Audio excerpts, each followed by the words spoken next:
Merci d'être avec nous sur la première chaîne d'information continue du Burkina Faso. Amis de la liberté, de la démocratie et de la bonne gouvernance, salut à tous et à chacun et bienvenue à ce nouveau rendez-vous de votre émission Le Grand Déballage qui parle de santé aujourd'hui. Et pour la première fois, nous recevons le docteur Adama Iliboudo. Il est cardiologue au Burkina Faso. C'est un jeune médecin qui est en train de marquer de son empreinte le domaine de la cardiologie au Burkina Faso.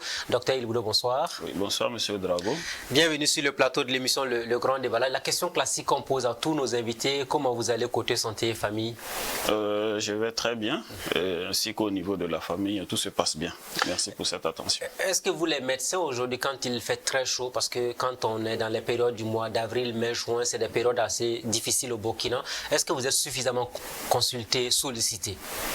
Alors la canicule, donc c'est une situation particulièrement stressante pour les organismes, en particulier pour les extrêmes, donc c'est-à-dire les enfants et les personnes âgées, donc où la quantité d'eau dans le corps est très déterminante pour le bon fonctionnement. Donc effectivement, donc nos consultations donc liées donc aux complications des déshydratations donc augmentent donc en période de canicule, comme c'est le cas actuellement. Est-ce que vous recommandez aux gens de boire beaucoup d'eau en cette période spécialement? C'est très important de boire suffisamment en cette période particulièrement, de rester à l'ombre, très important également. Et alors, la particularité chez les personnes âgées, c'est qu'elles perdent parfois la capacité à ressentir la soif. Donc, c'est des personnes qu'il faut constamment stimuler pour qu'elles boivent. Idéalement, leur définir la quantité d'eau à boire au cours de la journée. Donc, ça permet de contrôler ce qu'ils boivent et de les stimuler donc, tout au long de la journée. Perdre l'envie de boire de l'eau, à partir de quel âge on commence à ressentir cela? La baisse de ces capacités s'installe donc à partir de 65 ans. Ok. Donc quand on a 65 ans, souvent on se lève, on n'a pas envie de boire beaucoup d'eau. On peut être déshydraté, mais on n'a pas la capacité donc de ressentir la soif. Okay. Donc quand on ne ressent pas la soif, donc l'envie de boire naturellement ne vient pas. Alors ceux qui nous regardent sur Burkina Info actuellement, le message que vous avez à leur adresser quand ils ont des personnes âgées à la maison, même si la personne n'a pas soif le matin, il faut lui donner de l'eau? Il faut le stimuler à boire, à rester à l'ombre, à boire, le stimuler, définir la quantité d'eau. Donc c'est une quantité donc, qui se calcule facilement en multipliant le poids par 0,03 pour avoir la quantité minimale d'eau à boire par jour. On la définit, on la dépose à côté de lui, puis on revient régulièrement pour contrôler si elle la boit. Et il y a certaines personnes, docteur, qui disent quand il fait chaud, on se réveille avec une bouteille de soda ou avec la bière bien fraîche. Est-ce que c'est la solution pour lutter contre la déshydratation? La meilleure boisson pour s'hydrater, d'ailleurs c'est contenu dans le nom, c'est de boire de l'eau. Donc l'eau c'est la meilleure boisson et l'alcool en particulier peut entraîner une déshydratation. Donc c'est déconseillé, donc buvez de l'eau tout simplement. Donc il faut vraiment s'abstenir de boire en période de canicule? Oui, mieux vaut boire l'eau. L'eau, c'est la meilleure boisson et qui permet donc de s'hydrater de façon efficace. Vous avez parlé des personnes âgées à 65 ans où on a ce manque d'envie de boire de l'eau. Mais pour les jeunes d'un certain âge, est-ce qu'il y a des périodes critiques pour la soif ou encore cette stimulation-là qu'il faut pour boire de l'eau? Alors déjà, il y a l'enfance ou le très jeune âge où là, c'est aux adultes de prendre l'initiative donc de faire boire. Mais entre les deux, la capacité à ressentir la soif, elle est là. Du coup, il faut boire. Et forcément, en particulier en période de canicule, ne pas attendre d'avoir soif avant de boire. Un élément important, donc, c'est l'aspect des urines. Les urines normales pour une personne bien hydratée sont claires. Quand elles sont colorées ou légèrement colorées, c'est-à-dire que probablement on n'est pas assez hydraté, donc il faut boire plus. Est-ce qu'un enfant qui doit aller à l'école le matin, les parents doivent forcément commencer par lui donner de l'eau à boire dès le réveil de l'enfant? Alors, habituellement au petit déjeuner, donc il y a des aliments liquides, donc des jus ou autres, donc que nous encourageons. Il faut donner de l'eau et aussi quand il part à l'école, donc il faut bien fournir en bonne quantité suffisante d'eau, lui donner une gourde par exemple, avec une quantité d'eau prédéfinie, qu'on pourra contrôler et l'encourager à la terminer donc avant qu'on revienne le chercher. Il y a la période caniculaire dont on parle, mars, avril, mai, juin, mais est-ce qu'un adulte qui se lève, qui fait toute une matinée sans boire de l'eau s'expose à d'autres maladies? Alors, comme je disais au début, donc la déshydratation c'est un stress pour tout l'organisme et un des organes les plus sensibles à la déshydratation ce sont les reins. Donc il y a un risque d'insuffisance rénale aiguë et pour les gens qui sont déjà suivis pour une insuffisance rénale, il y a un risque d'aggravation de cette insuffisance rénale. À côté de ça, donc pour les personnes âgées, il peut faire des malaises avec des risques de chute, entre autres. Il y en a qui disent quand on boit beaucoup, on pisse beaucoup et du coup, c'est comme si on n'a plus le temps de travailler. Alors, en période caniculaire, il y a essentiellement la transpiration, donc il y a une voie de perte d'eau et qui permet de compenser la quantité d'eau qu'on pisse habituellement. Donc le nombre de fois donc, où on va donc, aux toilettes va diminuer. Autre chose que je tiens à préciser pour les personnes âgées, c'est la nuit. Donc, à partir de 19h, c'est de commencer à réduire donc, la quantité d'eau prise, justement pour éviter les réveils fréquents. Parce que chez les hommes, très habituellement, il y a déjà un problème de prostate. Et avec l'âge, il y a des troubles de la vision, parfois des troubles de l'équilibre associés, qui augmentent le risque de chute au cours de la nuit. Donc, pour eux, on recommande au-delà de 19h, donc de limiter. Donc, la quantité qu'on définit par jour, c'est de s'assurer qu'ils puissent boire cette quantité idéalement avant 19h. Voilà qui est bien dit.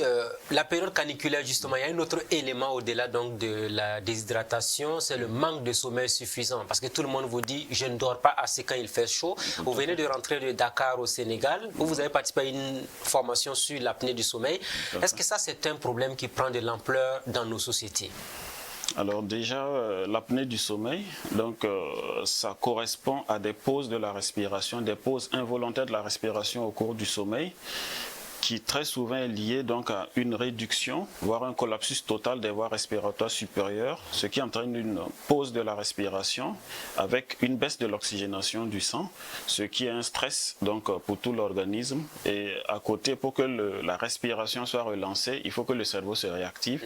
Donc des micro-éveils, c'est des éléments qui fragmentent le sommeil, qui se retrouvent être donc de très mauvaise qualité. Et ça, c'est une explication très scientifique. Faites-le en français facile pour ceux qui nous regardent. L'apnée du sommeil en français facile, ça donne quoi? L'apnée du sommeil, c'est quand on arrête de respirer dans son sommeil.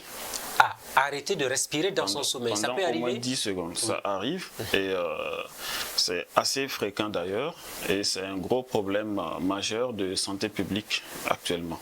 Donc l'apnée du sommeil simplement c'est le fait que la respiration s'arrête pendant au moins 10 secondes au cours du sommeil.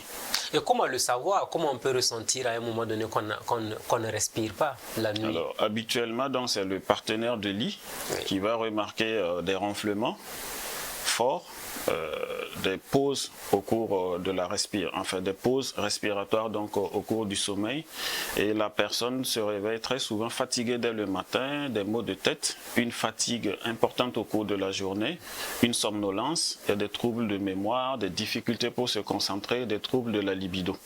Donc ce sont ces signes-là qui doivent alerter et puis motiver donc l'intéressé à aller vers les services de santé. Alors là, ça devient intéressant ce que vous dites, hein. C'est le partenaire qui doit être attentif à son compagnon de nuit.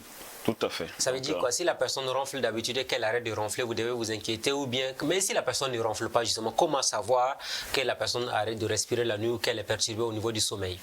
Alors, il y a les symptômes que j'ai évoqués donc, qui surviennent pendant la phase d'éveil. Donc c'est les maux de tête dès le matin, c'est la fatigue, c'est la somnolence et les troubles de la concentration, des troubles de la mémoire, des troubles de la libido. Et très souvent, c'est des personnes qui ont de l'hypertension difficile à traiter ou un diabète très difficile à équilibrer. C'est des symptômes donc, qui doivent motiver à aller consulter et inciter donc, le personnel de santé à aller vérifier s'il n'y a pas un syndrome d'apnée du sommeil derrière. Mais très souvent, il y en a qui vous diront le matin, je sens la fatigue, c'est parce que je n'ai pas bien dormi la nuit, ou bien à défaut, c'est peut-être commencer à faire l'automédication. l'automédication. Est-ce qu'il faut éviter cela justement? Absolument, l'automédication est totalement déconseillée. D'ailleurs, certains médicaments utilisés pour soi-disant améliorer le sommeil sont des éléments qui aggravent donc le syndrome d'apnée du sommeil, en ce sens qu'ils entraînent un relâchement des muscles au niveau de la gorge, et ce qui donc obstrue les voies respiratoires. Et le syndrome d'apnée du sommeil, c'est un facteur qui donne une très mauvaise qualité donc, du sommeil. Donc mieux vaut aller se faire dépister, et si c'est le cas, donc il y a des solutions. Bien dormir la nuit finalement, comment le savoir? Quelle est la quantité d'heures de sommeil qui est recommandée pour une personne, un enfant, un adulte ou une personne âgée? Alors, on a des besoins différents Oui. par rapport au sommeil, mais on estime que chez l'adulte, la moyenne pour 90% d'entre nous, c'est entre 7 et 9 heures de sommeil. L'idéal, donc, on a environ 5% donc, de courts dormeurs qui ont besoin juste de 6 heures, puis on a les gros dormeurs qui ont besoin de dormir au-delà donc, de 9 heures. Un des critères principaux, donc, c'est quand on se réveille en forme. Quand il n'y a pas de méforme matinale, on peut estimer donc que le sommeil était réparateur. Et parlons justement des... C'est valable pour tout le monde, les élèves ou les adultes ou... Alors, les enfants, naturellement, donc, ont un besoin de sommeil plus important. Plus élevé, oui. Et en fonction donc, de l'âge, le besoin se réduit progressivement donc, jusqu'à l'adolescence où ça commence à ressembler fortement donc, à celui de l'adulte. Il nous revient qu'il y a certains élèves, hein, notamment ceux qui sont dans les classes d'examen, 3e, terminale, qui prennent des substances pour ne pas dormir ou qui croquent même la cola pour dire, ou le Nescafé, enfin le café pour ne pas dormir. Est-ce que c'est dangereux justement pour le sommeil et pour la santé de la personne?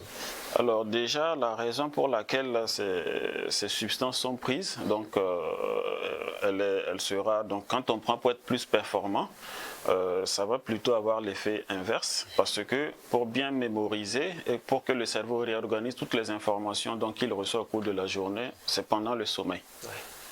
Donc il faut un bon temps de sommeil pour que le cerveau puisse se réorganiser. Et comme je disais tout à l'heure, quand on se réveille fatigué, déjà on a des difficultés pour se concentrer, des difficultés pour mémoriser. Donc pour être efficace à l'école, il faut bien dormir. Et les substances, on appelle ça classiquement du maquillage. Donc on est fatigué, on refuse de faire face à la fatigue, alors que le meilleur traitement de la fatigue, c'est le repos. Donc il faut bien se reposer et ne pas avoir recours donc, à ces excitations qui font que déplacer un problème donc, qui est la fatigue. Quand on est fatigué, il faut se reposer. D'autant plus que quand on reste éveillé sous ces substances, on n'est pas efficace. Parce que le cerveau n'est pas en mesure donc, de capter, de réorganiser donc, les informations qu'on est en train de lire par exemple. Est-ce que l'apnée du sommeil justement fait partie des éléments explicatifs des accidents de la circulation des conducteurs de gros engins ou même ceux qui font les grandes distances? Tout à fait. Nous pensons actuellement qu'après l'alcool, qui est la principale cause, c'est la somnolence au volant, donc qui est liée surtout à l'apnée du sommeil, qui est à l'origine donc de la majorité donc, des accidents de la route. Et on estime que quand il y a un syndrome d'apnée du sommeil, le risque d'accident est multiplié par 5. Donc clairement, l'apnée du sommeil, c'est une cause très fréquente d'accidents de la circulation. Quand on a sommeil, il ne faut rien forcer à la limite, c'est ce que vous voulez dire? Alors, quand il y a une hypersomnolence, alors on définit l'hypersomnolence qui consiste à dormir plus que ce qu'il ne faut. Okay. Donc ça, c'est une pathologie à part et un peu rare. Après, si on a des troubles du sommeil, si on est somnolent au cours de la journée parce qu'on n'a pas bien dormi au cours de la nuit, il faut limiter donc ces temps de sommeil, forcer jusqu'à atteindre au moins la nuit pour avoir un sommeil bien organisé. Parce que le sommeil, c'est comme un vase. Il y a une limite de 6 heures, donc quand on l'épuise, on ne pourra plus retrouver donc un sommeil correct au cours de la nuit. Et ceux qui veulent dormir entre midi et 2, il y en a qui vous disent j'ai besoin de 30 minutes de sommeil ou 1 heure de sommeil. Est-ce que c'est normal? Est-ce que ça peut avoir des répercussions un peu plus tard sur l'organisme? Alors ce qui est naturel, alors quand on finit de prendre le déjeuner, donc l'organisme a besoin donc d'une bonne quantité de sang au niveau du tube digestif pour la digestion, ce qui fait qu'on aura un niveau de vigilance qui va baisser et qui peut faire somnoler. Mais on sait que si on fait une sieste d'environ 20 minutes, c'est largement suffisant pour retrouver donc son état de vigilance souhaité pour continuer à fonctionner. Alors dormir 1 heure ou 2 heures au cours de la journée, ça ampute 1 à 2 heures donc, du sommeil de la nuit. Oui. Donc ça va se présenter soit par une difficulté d'endormissement au cours de la nuit ou de réveil précoce parce qu'on aura épuisé le stock de sommeil dont on dispose. Il arrive des moments où on peut se réveiller 2 ou 3 fois la nuit. Est-ce que là, ça prédispose que la personne en question est malade ou elle a des difficultés de santé quelque part?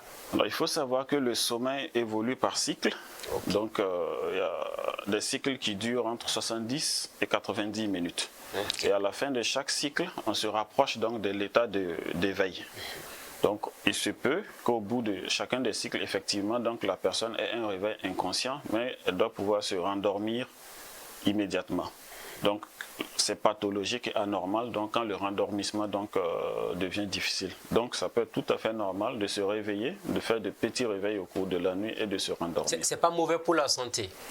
Ce n'est pas une anomalie quand le rendormissement est facile. Okay. Quand il faut faire plus d'1 heure avant de retrouver le sommeil, là, c'est pathologique. Parlons du stress à présent. Les gens ont trop de problèmes. Souvent, même, il y en a qui disent « je n'ai plus envie de dormir parce que quand je dors, je n'ai pas de solution à mes problèmes ». À ce niveau-là, est-ce que la recommandation, c'est de dormir malgré vos problèmes ou qu'est-ce qu'on doit faire quand on est un citoyen? Alors, le stress, oui. C'est un état qui met l'organisme en état de danger, oui. Comme s'il y avait un danger qui allait arriver et il faut que tout le système, tout l'organisme soit en état de veille parce qu'il y a un danger qui est attendu. Oui.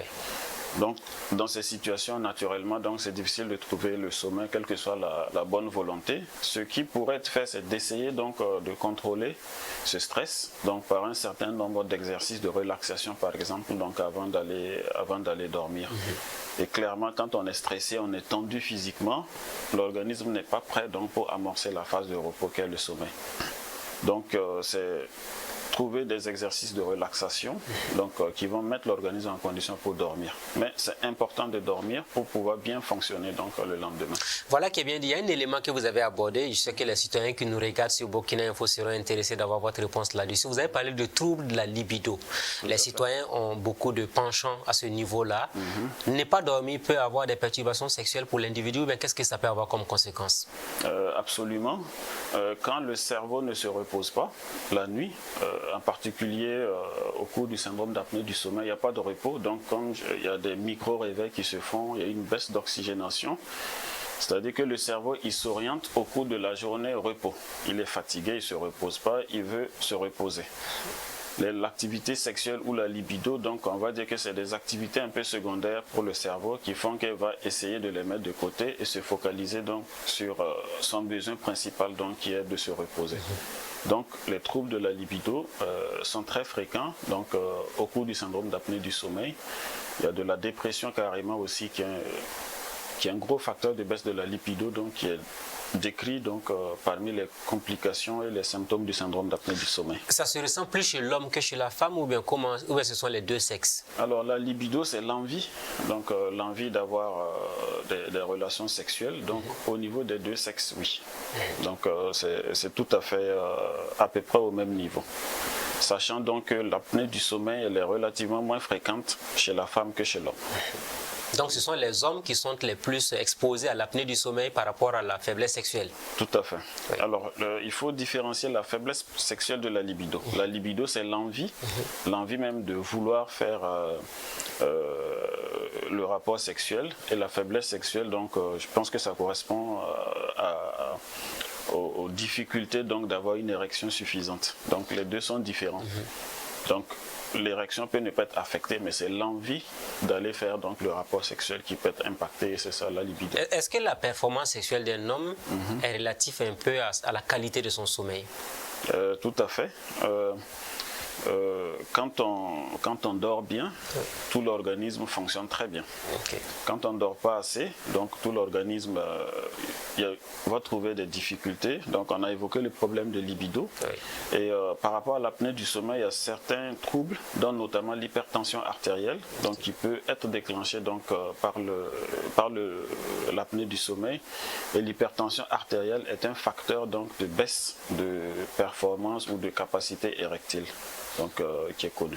Donc elle est relative, vous l'avez bien dit. L'autre aspect de la question, c'est de savoir est-ce que cela peut jouer même sur la qualité du sperme de l'homme quand on a des perturbations au niveau du sommeil? Alors, on n'a pas d'études connues spécifiquement sur la question, mais on sait que pour un bon fonctionnement de l'oreille, il faut une bonne oxygénation. Okay. Et l'apnée du sommeil entraîne beaucoup de baisse de l'oxygénation du sang, du coup de tous les organes, donc c'est tous les organes qui en souffrent. Donc on peut penser effectivement que ça peut altérer donc, la qualité donc, du sperme.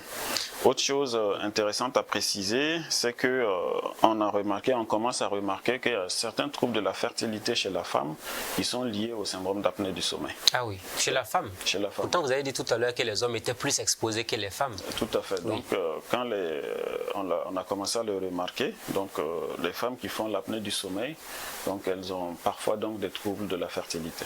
Donc, c'est un élément qu'il faudra considérer quand on a des difficultés pour concevoir et que les examens classiques n'arrivent pas à trouver une explication. Alors, docteur, je veux avant de clore ce chapitre consacré à l'apnée du sommeil, est-ce que le sport peut aider à avoir des nuits tranquilles pour les citoyens? Quand on fait beaucoup de sport, quand on est fatigué, quand on rentre, on dort toute la nuit, est-ce que c'est très bien pour l'organisme? Alors, le sport, il est magique. Ouais. Il est magique, il est gratuit et il n'y a pas d'impôt dessus. Ouais. Et le sport, donc, c'est un facteur de baisse du stress. Déjà, quand on fait du sport, on est plus détendu. C'est un facteur qui améliore déjà la qualité du sommeil.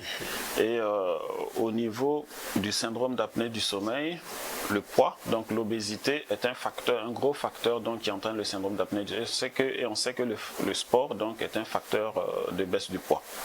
Donc clairement, donc, le sport est très recommandé, donc ça permet de baisser le niveau du stress, d'améliorer ses capacités physiques générales et de prévenir ou de réduire le syndrome d'apnée du sommeil. Voilà qui est bien dit. On va passer à la deuxième partie de notre émission consacrée au cœur. Vous êtes cardiologue de formation, après plusieurs années d'études. Dites-nous, est-ce que les maladies cardiaques constituent aujourd'hui un problème de santé publique au Burkina? Alors, de mon point de vue, donc c'est le défi majeur en termes de santé actuellement et pour les pays donc, qui sont en voie de développement. En termes chiffrés, en 2024, on a eu 17,8 millions de décès dans le monde liés aux maladies cardiovasculaires. Dire que c'est un vrai problème de santé. À côté de ça, on a les AVC qui sont la première cause de handicap acquis dans le monde avec tout le retentissement donc, social, économique qu'il y a derrière. Donc, le nombre est en constante augmentation au cours des années. Donc clairement, c'est un vrai problème de santé publique. Alors quand on parle de maladies cardiaques, est-ce qu'il faut rapidement voir les AVC ou bien d'autres maladies qu'il faut éventuellement mettre à nu pour que tout le monde sache un peu comment entretenir son cœur et donner les premiers signes éventuels pour aller à l'hôpital et se mettre à l'abri? Alors les maladies cardiaques, les plus courantes et les plus connues, donc il y a l'hypertension artérielle, il y a l'infarctus du myocarde communément appelé crise cardiaque. Il y a l'insuffisance cardiaque qui correspond à un défaut de la capacité donc, du cœur à pomper correctement le sang. Il y a les troubles du rythme. Il y a les AVC. Donc, puis il y a donc tous les autres éléments donc, liés à certaines malformations mais qui sont un peu plus rares. Revenons étape par étape sur les différentes maladies. Vous avez commencé par l'hypertension artérielle. Alors comment on peut la ressentir? Comment savoir qu'on est exposé à une hypertension artérielle? Alors la particularité de l'hypertension chez bon nombre de personnes, c'est qu'elle est silencieuse. Quand elle s'installe, donc il n'y a pas de symptômes particuliers, d'où que nous encourageons les gens à faire le dépistage. Oui. Actuellement, dans tous les centres de santé, dans les pharmacies, on peut se faire contrôler la tension à tout moment, parfois même gratuitement. Donc c'est vraiment un élément de base. À partir de 35 ans, il faut vraiment commencer à s'intéresser à sa santé, donc faire surveiller sa tension et puis si possible profiter, faire un certain nombre de bilans de santé. 35 ans vous avez dit, hein? Ouais. C'est la période critique? Alors, c'est la période de nos constatations donc, où on commence à avoir un certain nombre de problèmes de santé. Alors, je vous pose la question par rapport à un élément. Souvent, il arrive que quelqu'un qui est hypotendu arrive à être hypertendu et ça touche le cœur. Comment on peut expliquer cette situation? Alors, la notion d'hypotension, alors parfois, elle n'est pas très bien comprise. Donc, on a une tension normale quand on fonctionne normalement. Donc, l'hypotension, on en parle quand il y a vraiment donc, des éléments qui accompagnent la baisse de la tension. Sinon, quand on est à 10, 11 et qu'on fonctionne normalement, donc il ne s'agit pas d'hypotension. Allez-y, allez-y. Maintenant, comme tout le monde, donc, on peut à un moment, lié à certains facteurs, développer de l'hypertension. Et comme je disais tout à l'heure, habituellement, donc, il n'y a pas de symptômes dès le début. Donc, elle s'installe, elle attaque les organes petit à petit. Et donc, quand les symptômes commencent à se manifester, malheureusement, on est déjà donc, à une phase où les organes sont déjà touchés. Est-ce que les violents maux de tête que les gens ont souvent peuvent déboucher sur l'hypertension artérielle? Alors, ils peuvent être une conséquence donc, de l'hypertension artérielle. Donc, c'est des éléments qu'il ne faut jamais négliger. Et quand on a des maux de tête, surtout quand ils sont récurrents, il vaut mieux aller consulter. Et actuellement, dans toutes les consultations, donc, la prise de la tension artérielle est systématique. Est-ce qu'il faut avoir donc l'appareil à la maison? Est-ce que vous recommandez à toutes les familles d'en acheter? C'est l'idéal. Donc, quand on a son appareil à la maison, donc, on peut prendre à tout moment. Il n'y a pas besoin d'un effort particulier, sortir, aller au centre de santé, peut-être faire la queue pour se faire contrôler la tension artérielle. Et c'est encore plus intéressant parce qu'on a un certain nombre de patients chez qui la tension augmente une fois qu'ils sont à l'hôpital. Donc on l'appelle l'hypertension blouse blanche, alors que chez eux, à domicile, la tension est normale. Et que quand on ne fait pas suffisamment attention, c'est des gens qui peuvent se retrouver avec des traitements alors qu'en réalité, ils n'en ont pas besoin. Donc oui, donc je recommande fortement donc, à chaque famille de disposer donc, de son tensiomètre. Arsenault, le tensiomètre, justement, parlons-en. Quelles sont les températures normales et anormales pour un adulte ou pour une personne âgée, pour un enfant ou pour une personne âgée aussi? Alors, de façon classique et pour faire simple pour les téléspectateurs, il faut retenir 140-90. Donc au-delà de ces mesures, quand on prend la tension à deux valeurs qui s'affichent donc, sur l'écran, donc la première ne doit pas dépasser 140 et la valeur en bas ne doit pas dépasser 90. Au-delà de ces valeurs, et si ça se répète, il faut aller consulter. Ok. Voilà qui est bien dit. Passons maintenant au deuxième cas que vous avez soulevé, l'infarctus du myocarde. Tout à fait. Voilà. Là, à ce niveau, comment on peut savoir qu'il y a des signes annonciateurs? Alors, l'infarctus du myocarde, c'est quand il y a une baisse de l'oxygénation donc sur une partie du cœur. Comment on peut le sentir? Un citoyen, comment, à quel moment il peut sentir que son cœur n'est pas suffisamment oxygéné? Le signe classique, donc, c'est la douleur à la poitrine. Ah, la douleur? La douleur à la poitrine. Ok. Donc, le message, c'est qu'il ne faut jamais négliger une douleur à la poitrine parce que l'infarctus, alors une autre pathologie qui entraîne des douleurs à la poitrine, donc c'est l'embolie pulmonaire.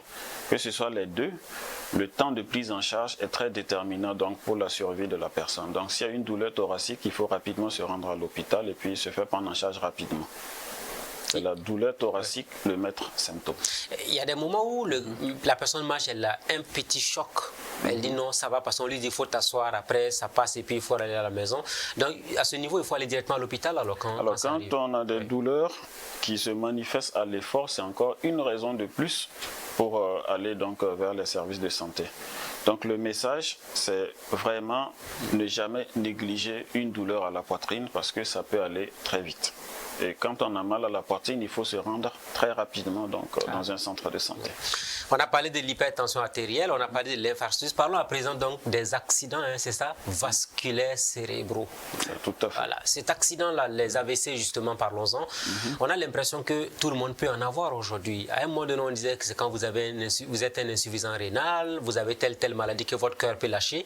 Mais on a l'impression que tout le monde peut en avoir aujourd'hui comme problème. Des jeunes joueurs de football tombent sur des terrains qui meurent. Quelqu'un a dormi, peut-être il ne s'est pas réveillé le matin, on vous dit que c'est le cœur qui s'est arrêté. Est-ce que tout cela est lié à des AVC? Alors, les AVC font partie des causes de mort subite. Et Alors par rapport à nous, donc notre particularité donc en tant que sujet donc de race noire, on a prédisposé notre risque de développer les problèmes cardiovasculaires est très élevé par rapport aux autres races, pour un certain nombre de raisons, avec une forte composante génétique. Il y a nos conditions socio-économiques qui font qu'on a un stress qui est chronique, et puis il y a les conditions de l'environnement, il y a ce qu'on mange. Tout ça, c'est des éléments qui font que notre risque est plus élevé. Parallèlement, donc, je disais tout à l'heure que des maladies comme l'hypertension, très souvent, elles sont silencieuses. Elles n'apportent pas de signes particuliers jusqu'à ce que donc, ça se révèle par une complication. D'où encore le message donc, de faire contrôler régulièrement sa tension artérielle. Mais pour les AVC, justement, restons là-dessus. Comment on explique que tout le monde peut avoir un AVC aujourd'hui? Avant, on vous disait que c'est quand quelqu'un était trop gros, la masse corporelle pouvait engendrer donc facilement les AVC. Aujourd'hui, même si vous n'êtes pas gros, même si vous êtes mince, vous pouvez l'avoir. Que vous soyez un enfant, un adulte ou une personne d'un certain âge, comment se fait-il que tout le monde puisse en être victime facilement aujourd'hui? Alors, nous, de race noire, on est prédisposés. Donc le noir et les AVC, on a un risque plus important. Oui. Et un risque plus important pour l'hypertension, essentiellement qui est la principale cause des AVC. Et il y a l'alimentation qui intervient beaucoup. Et ce qui est cité, donc c'est-à-dire que ce soit l'aspect génétique, l'aspect de l'alimentation, l'environnement, il n'y a pas d'âge défini par rapport à ça. Donc à tout moment effectivement, et si on ne fait pas attention, on ne se fait pas contrôler, on peut développer un AVC. Alors il revient de façon récurrente que dans les familles, quand quelqu'un tombe, rapidement il faut essayer de le rouler par terre à plusieurs reprises. Est-ce que vous, médecins, vous recommandez cela? Il faut le manipuler, peut-être pour éviter les paralysies partielles du corps. Quand quelqu'un tombe, la chose la plus simple et la plus logique à faire, donc, c'est de ramener la personne à l'hôpital le plus tôt possible. C'est-à-dire le temps qu'on prend pour faire ce que vous avez décrit, il faut prendre ce temps pour capitaliser, pour le ramener le plus tôt possible à l'hôpital. Est-ce que s'il tombe, il faut le laisser sur place, appeler les ambulances? Alors, s'il tombe et qu'il est inconscient, naturellement, il faut le mettre en position donc, de sécurité, en décutus latéral donc, de sécurité, qui va éviter qu'il inhale ou qu'il... ou pour protéger donc, ses voies respiratoires supérieures, donc le temps de s'organiser donc, pour l'amener le plus rapidement possible à l'hôpital. Certains nous disent que quand la personne tombe, il faut faire sortir sa langue.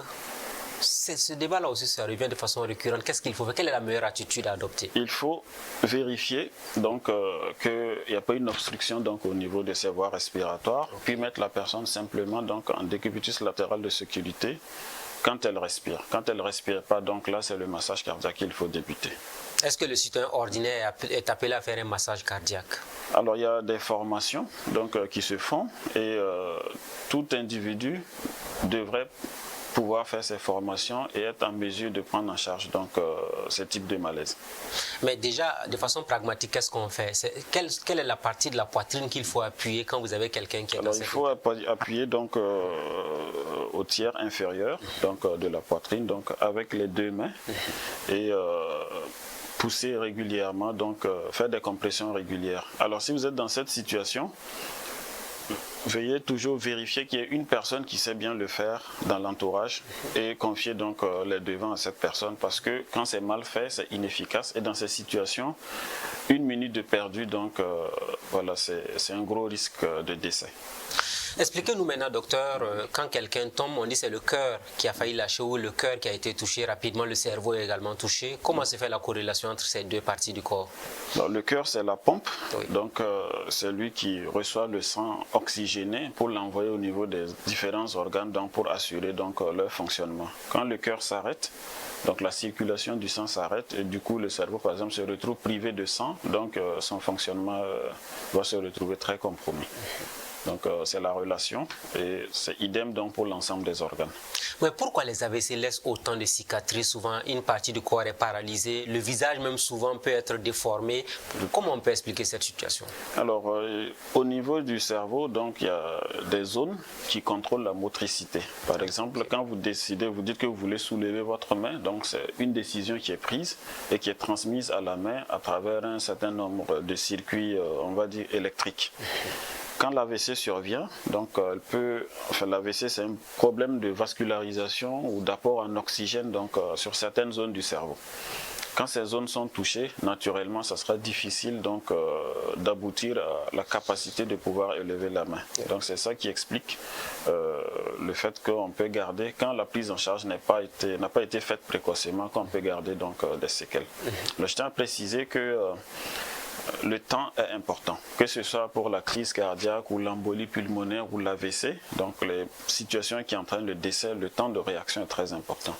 Donc il faut rapidement amener donc, la personne donc, dans les services de santé pour que la prise en charge soit démarrée donc, le plus tôt possible. Mais souvent, il y a des personnes qui ont eu à faire un AVC, paralysées sur une partie du corps, et ils font un deuxième AVC qui paralyse peut-être l'autre. Il y en a même qui, avec le deuxième AVC, ne sont plus capables de faire ne serait-ce que le moindre mouvement jusqu'à leur décès. Tout à fait. Est-ce la prise en charge qui n'est pas correcte ou bien c'est le suivi médical qui n'est pas bon? Alors déjà, quand on fait un AVC, le risque de récidive augmente jusqu'à 35%. Okay. Ce qui fait que c'est des patients autour duquel il faut une rigueur exemplaire. Alors, il y a plusieurs éléments qui interviennent pour les récidives. Alors, soit que le traitement n'est pas bien suivi, ou que l'élément qui était en cause de l'AVC n'a pas été correctement réglé. Donc si c'était l'hypertension et qu'elle n'a pas été suffisamment contrôlée, donc le risque de récidive est là. Si c'est un trouble du rythme qui n'a pas été suffisamment pris en charge, donc le risque de récidive est là. Donc il y a la part donc, du patient, de son entourage, et puis effectivement donc, il y a la part donc, de l'équipe médicale qui accompagne le patient. Est-ce que les familles surtout ont un rôle important à jouer dès qu'on a dans la famille quelqu'un qui a été victime d'un AVC et d'une paralysie partielle de son organisme? Alors le rôle de l'entourage est fondamental pour plusieurs aspects. Déjà donc il y a l'aspect psychologique parce qu'une personne qui fonctionne, donc qui est active, qui fait un AVC, donc c'est un coup qui est très dur et qui aboutit parfois à de la dépression, ce qui est quasi permanent. Donc le soutien de la famille derrière est très important. À côté de ça, la personne devient dépendante, donc pour des besoins assez basiques. Donc il faut que la famille soit toujours là pour la soutenir. Et à côté aussi, donc, il y a des séances de kinésithérapie donc, qui sont organisées. Et tous ces éléments, il faut l'accompagnement physique et aussi financier parce que l'AVC, donc, dans notre contexte, il a un coût économique très important. Donc l'accompagnement de la famille est capital. Certaines familles sont dans le besoin des enfants qui naissent avec une malformation cardiaque. Dès le bas âge, on dit que le cœur de l'enfant n'est pas forcément bien. À ce niveau-là, qu'est-ce qu'on fait? Est-ce que les parents, les médecins, on peut récupérer cet enfant, l'aider à devenir un homme normal avec le temps? Alors actuellement, sauf à quelques exceptions, la plupart des malformations congénitales du cœur donc, peuvent être prises en charge. Et quand ça nécessite une chirurgie, actuellement dans notre contexte, les choses sont un peu mieux. Donc il y a une bonne partie donc, qui est prise en charge sur place. Mais il faut que le diagnostic soit fait tôt, ou même avant même l'accouchement. Dès que c'est fait tôt, donc on s'organise, la famille, l'équipe médicale, donc pour prendre en charge rapidement donc, le patient. Et quand tout est fait correctement, la personne a une vie tout à fait normale. Mais quel est le signal que les parents doivent avoir par rapport à leurs enfants? Un bébé qui naît, 1 mois, 2 mois, ils ont quitté l'hôpital. Quels sont les signes que les mamans doivent observer pour savoir que l'enfant a un problème cardiaque? Alors déjà, à la naissance et puis les premiers moments du suivi, donc il y a l'équipe médicale qui est là. Et habituellement, donc c'est elle qui donne l'alerte et qui demande donc l'avis du cardiologue sur le sujet. Alors quand ça c'est pas fait, il y a certaines pathologies aussi qui se déclarent un peu plus tard. C'est l'enfant qui se fatigue, qui prend pas du poids, qui devient bleu, donc lors de certains efforts. Donc c'est les éléments basiques qui permettent donc de faire penser qu'il y a un problème et aller consulter. Et au niveau par exemple de l'intelligence, même l'enfant qui a du mal à s'asseoir et autres, est-ce que tout cela ce sont des effets des maladies cardiovasculaires que les enfants ont dès le bas âge? Alors, il y a dans les problèmes cardiovasculaires, donc il y en a qui compromettent l'oxygénation du sang. Donc quand le sang n'est pas bien oxygéné, donc les autres organes ne vont pas bien se développer, dans le cerveau notamment. Donc effectivement, donc quand il y a un problème d'oxygénation du sang lié à une malformation cardiaque qui n'est pas prise en charge à temps, ça peut effectivement donc compromettre donc les capacités mentales de l'enfant. Et les enfants qui marchent tardivement, est-ce que c'est souvent lié à des problèmes de cœur? Il y en a aussi qui donnent beaucoup de tisane à l'enfant pour qu'il marche très vite. Il y a des familles dans lesquelles on bombarde l'enfant, excusez-moi du terme, entre guillemets. Il y a des surdoses de tisane pour que l'enfant marche à 8 mois, souvent à 9 mois, à 10 mois. Est-ce que c'est normal? Est-ce qu'on peut abîmer le cœur d'un enfant avec ces tisanes-là? Alors, vu que ces tisanes, très souvent, on ne les connaît pas. Oui. Et puis, j'imagine qu'il n'y a pas de dosage selon le poids ou selon l'âge. Non, ce sont les dosages de la grand-mère. Très souvent, voilà, ce du coup, alors ne les connaissant pas bien, c'est difficile de dire s'ils sont bien ou pas, mais on sait que l'organisme, le corps humain est programmé pour se développer. Donc avec ou sans tisane, il va se développer quand le bon moment va arriver. Donc je vais recommander juste de laisser la nature faire les choses normalement parce qu'on est programmé pour ça et l'enfant va très bien se développer. Est-ce que les cœurs des enfants, en termes de fragilité, il faut s'en méfier avec notamment tout ce qu'on ingurgite comme produit? Alors, les enfants, ils ont une grande résilience physique. Donc, leur cœur s'adapte bien, mais ce n'est pas une raison donc, pour ajouter des choses qui ne sont pas nécessaires. En termes de médicaments ou de décoction, on donne que ce qui est strictement nécessaire. Quand ce n'est pas nécessaire, ne pas en rajouter. Alors, allons maintenant sur les signes qui montrent que notre cœur est fragile, notre cœur nous donne des alertes. Quels sont les principaux signes que vous, médecins, vous arrivez à recommander aux gens de faire attention, auxquels il faut faire attention? Alors, un des signes assez classiques, donc, c'est la fatigue, la fatigabilité, l'essoufflement, l'installation d'œdème, des douleurs à la poitrine donc, qui sont récurrentes. Et quand on a ces éléments, il vaut mieux aller consulter. Fatigue à quel niveau? Est-ce que c'est quand on prend des masses un peu élevées ou bien même naturellement on est tout le temps fatigué de façon classique? Alors, on connaît nos capacités de base.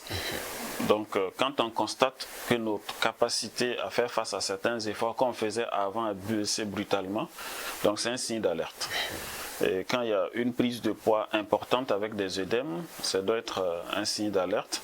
Et quand au moindre effort, on est rapidement essoufflé, des choses qu'on faisait naturellement avant. Donc, c'est des signes qui doivent motiver donc, à aller consulter. Prendre du poids, est-ce que c'est dangereux pour le cœur? Les cardiologues et l'obésité, il fait partie des éléments que nous combattons parce que déjà au-delà même du cœur, donc c'est un facteur qui joue beaucoup sur les articulations, qui joue sur l'apnée du sommeil dont on a parlé tout à l'heure, sur la capacité respiratoire de la personne. Et spécifiquement sur le cœur, on sait que plus on est obèse, plus on est exposé à faire de l'hypertension artérielle, on est exposé à faire du diabète, à avoir des problèmes de cholestérol. Donc clairement, la prise de poids n'est pas du tout une bonne idée. De par le passé, on disait que la plupart des personnes qui faisaient donc les arrêts cardiaques ou les AVC étaient des personnes d'une forte corpulence. Est-ce que c'est lié au poids ou bien c'est tous les facteurs que vous venez d'énumérer tout à l'heure? Alors le poids, comme je disais, c'est un gros facteur de risque. Mais donc il y a d'autres facteurs de risque en dehors du poids qui peuvent entraîner donc des crises cardiaques. Donc on a évoqué l'hypertension, le diabète, le tabac, l'alcool.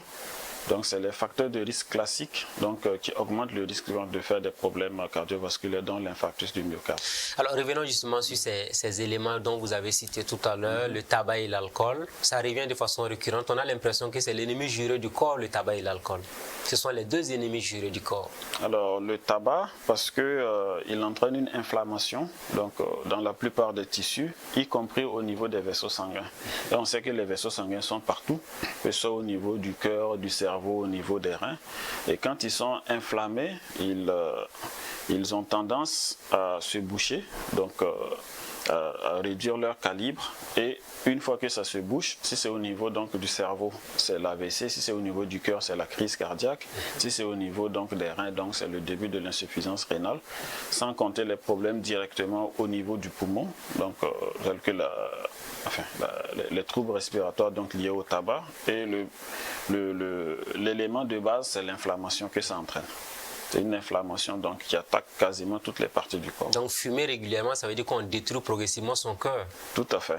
Le cœur et les vaisseaux. Et pour revenir sur un aspect qu'on a évoqué plus tôt, donc la capacité à avoir une érection donc, est très compromise par le tabac parce que lié à l'inflammation au niveau des vaisseaux sanguins, leur calibre va baisser, leur capacité à s'adapter au volume de sang baisse, ce qui fait que la quantité de sang nécessaire pour entraîner l'érection donc va baisser. Donc il y a des troubles de l'érection qui s'installent liés au tabac. Et ceux qui prennent beaucoup l'alcool finalement, ceux qui boivent beaucoup?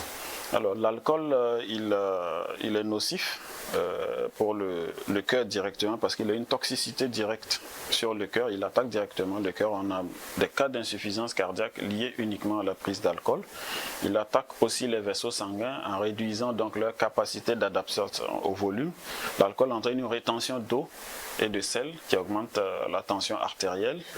Et au niveau du foie, donc c'est un ennemi du foie, il favorise un déséquilibre donc au niveau du graisse en augmentant notamment donc le taux de triglycérides. Donc il y a une graisse qui fait partie des éléments qui rétrécissent donc le volume, le calibre des vaisseaux sanguins. Parlant justement de l'alcool, on va plus loin. Hein. Vous avez la chicha qui est interdite au Burkina, mais les jeunes continuent de prendre la drogue entre autres. Vous avez les alcools frélatés aussi avec des doses trop élevées qui sont prises aujourd'hui. Hein, ces produits qui sont pris par les enfants. Est-ce que ça, ils sont en train de risquer leur vie, notamment ces jeunes qui s'adonnent à la consommation de la chicha, des alcools frélatés, entre autres? Alors le risque, il est clair. Il n'y a aucun débat actuellement là-dessus. Et la chicha, donc c'est comme le fait de fumer massivement d'un coup. Donc tous les éléments liés au tabac que j'ai évoqués, ils seront multipliés dans le corps. Donc s'il y a une prise de chicha, et les éléments tantôt évoqués par rapport à l'alcool sont effectivement multipliés. Donc quand on prend donc des alcools donc à forte concentration. Donc c'est vraiment déconseillé. Si vous êtes jeune et que vous prévoyez, vous avez des projets à partir de vos 20-50 ans, mieux vaut arrêter de fumer et de boire à présent. Parce que ça réduit fortement donc l'espérance de vie. Alors, quelles sont les autres maladies éventuellement qui peuvent dégénérer sur le cœur quand on les a? Qu'est-ce qu'il faut préserver dans son organisme pour éviter que le cœur ne soit endommagé?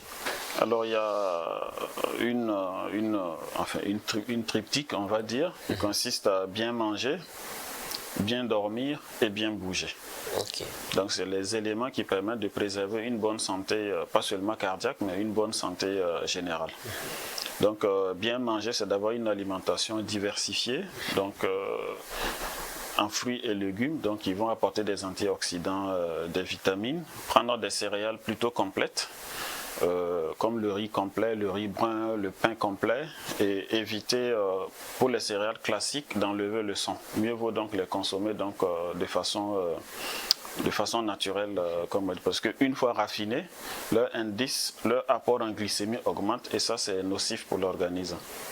Donc il faut prendre de bonnes graisses comme on dit, et les plus connues classiquement c'est l'huile d'olive, l'huile de tournesol, et éviter donc les graisses saturées, donc comme le beurre, le fromage, les viandes, les graisses animales telles que le porc ou le mouton par exemple, donc qui sont nocifs.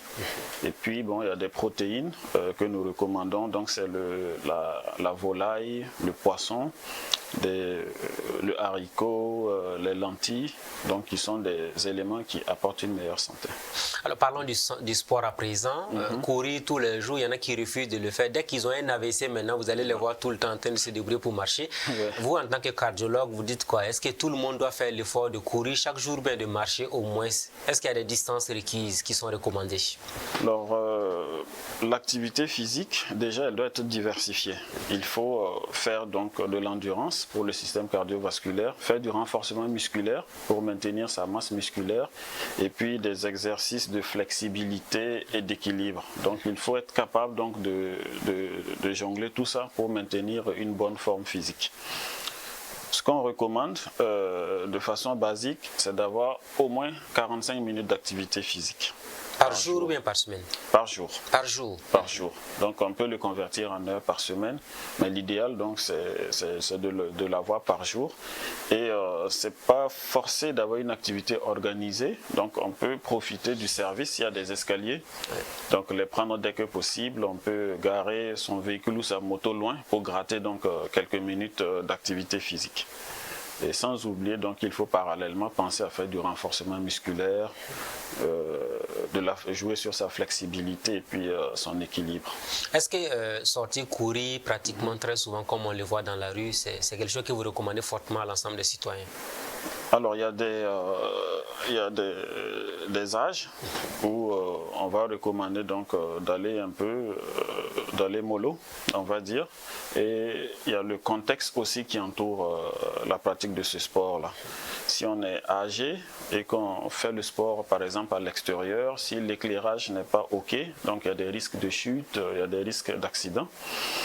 Et tout ça, c'est des éléments dont il faut tenir compte. Et à partir d'un certain âge, on sait qu'il y a des arthroses donc, qui s'installent. Donc c'est toujours mieux d'avoir un sport adapté à sa situation. Et pour vraiment trouver ce qu'il faut faire pour protéger ses articulations et protéger son cœur, donc c'est toujours mieux d'approcher un professionnel de santé qui a fait une évaluation de où vous en êtes, voir ce que vous souhaitez donc sur le moyen et puis le long terme et puis pouvoir organiser donc l'activité physique. Voilà qui est bien dit, docteur. On s'achemine vers la fin de cette émission. C'est allé très vite. Est-ce qu'il y a d'autres éléments sur le cœur que vous souhaitez aborder pour donner encore davantage de conseils aux citoyens?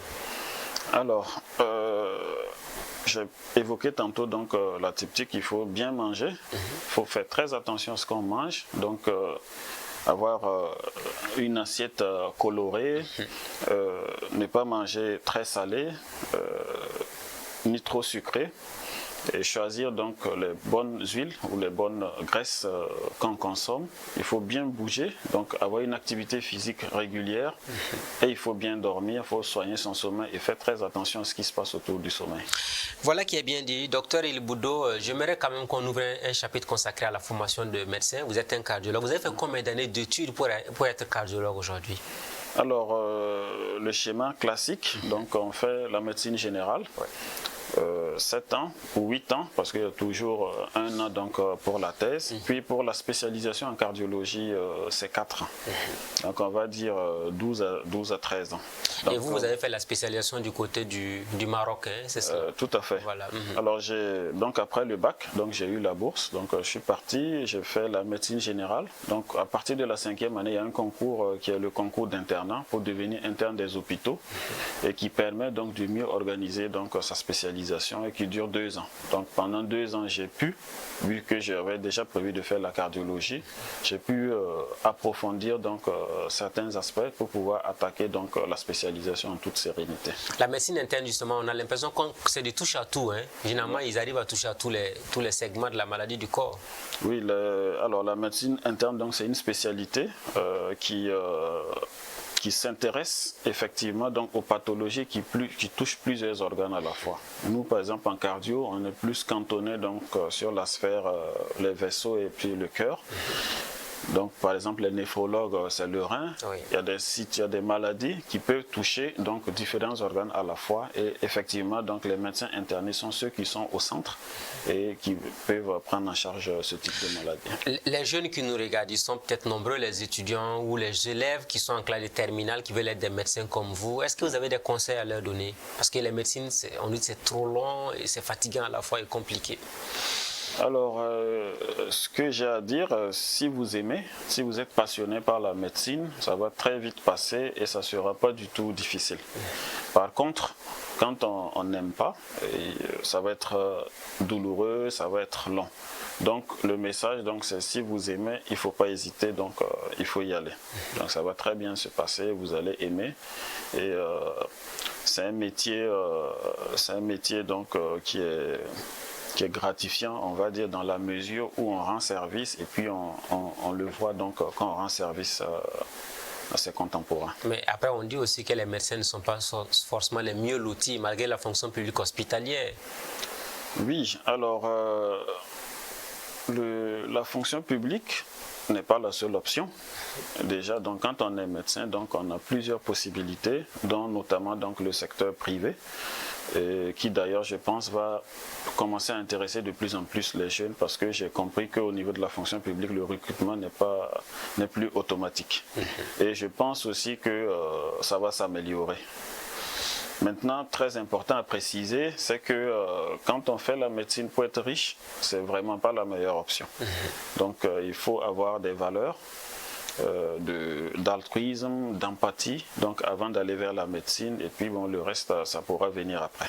Si beaucoup de jeunes migrent vers le privé, est-ce que cela ne va pas créer des commerçants au niveau des centres de santé que de donner vraiment des soins de qualité? Alors, au Burkina, c'est vraiment très bien réglementé, donc la pratique privée de la médecine est très bien réglementée, il y a beaucoup de garde-fous, et la médecine, quand même, c'est une sélection, et qui fait que le risque de dérive vers donc des activités commerciales pures comme décrit donc est assez faible.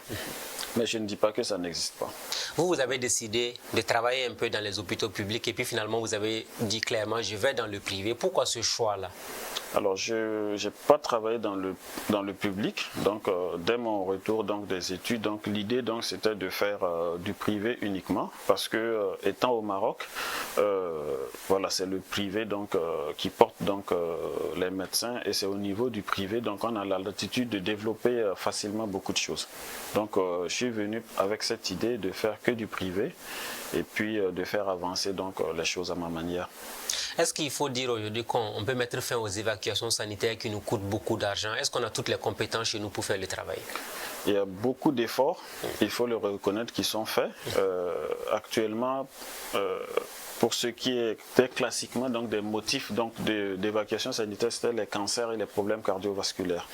Donc les cancers actuellement, la grande partie peuvent être prises en charge ici. Et pour les maladies cardiovasculaires aussi, la grande partie donc, peut être prise en charge au Burkina. Donc effectivement, donc, on doit avoir normalement une réduction nette des évacuations sanitaires. On va s'arrêter là pour aujourd'hui, Dr Adama El Boudo, à moins que vous ayez un dernier mot à l'endroit des téléspectateurs qui nous regardent. Dernier mot, c'est 3 choses. Donc bien manger, bien bouger et bien dormir. Merci beaucoup, Dr El Boudo. Voilà. Ainsi prend fin donc l'émission de ce jour. On a beaucoup parlé de l'apnée du sommeil, on a parlé des maladies cardiovasculaires, on a parlé de la médecine de façon générale. Merci à vous d'être venus à Burkina Info. Téléspectateurs, amis de la liberté, de la démocratie et de la bonne gouvernance, merci de nous avoir suivis. On se dit à la semaine prochaine avec un nouvel invité. Bonsoir chez vous.